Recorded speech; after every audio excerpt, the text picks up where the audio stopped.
Surat cyber crime cell દ્વારા મુંબઈથી જામતારા ગેંગના સાગરીતોને ઝડપી પાડવામાં આવ્યા. વોટ્સએપ પર બનાવટી આરટીઓ ચલણની એપ ફાઇલ મોકલી સાયબર ફ્રોડ આચરતી ગેંગ ઝડપાઈ.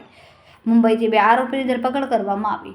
સુરત પોલીસે ટેકનિકલ વર્કઆઉટના આધારે મુંબઈના ઘાટકોપર વિસ્તારમાંથી 2 શખ્સોને દબોચી લીધા. આરોપીઓએ ફરિયાદના બેંક એકાઉન્ટમાંથી એપ ફાઇલ દ્વારા 9,60,000 ટ્રાન્સફર કરી દીધા હતા. 45 વર્ષીય રિક્ષા ચાલક નિલેશ કલંબે અને 18 વર્ષીય વિદ્યાર્થી વૈષ્ણવ દાંગડની ધરપકડ કરવામાં આવે.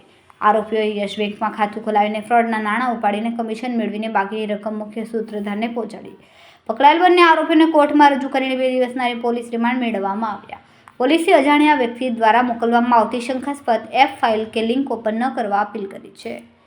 ઓનલાઈન આરટીઓ એપીકે ફાઇલ મોકલી આ નાગરિકો સાથે છેતરપિંડી કરનાર જામતારા ગેંગની 2 આરોપીઓને સુરત સાયબર ક્રાઇમ સેલ દ્વારા મુંબઈ ઘાટકોપર ઈસ્ટ વેસ્ટથી ઝડપી પાડવામાં આવ્યું છે.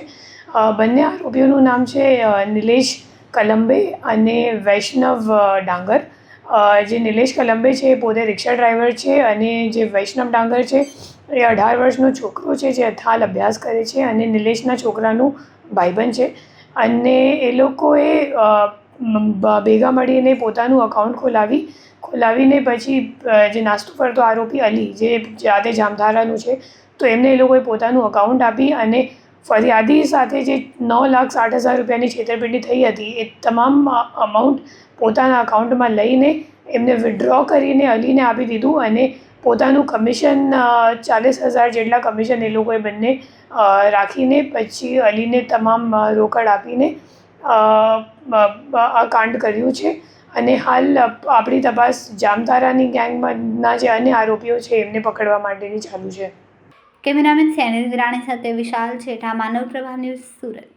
અમારા વિડીયોની નવી અપડેટ મેળવવા માટે સબસ્ક્રાઇબ કરો માનવ પ્રભા ન્યૂઝ ચેનલને. બેલ આઇકન ક્લિક કરો લેટેસ્ટ વિડીયો સૌથી પહેલા મેળવવા માટે.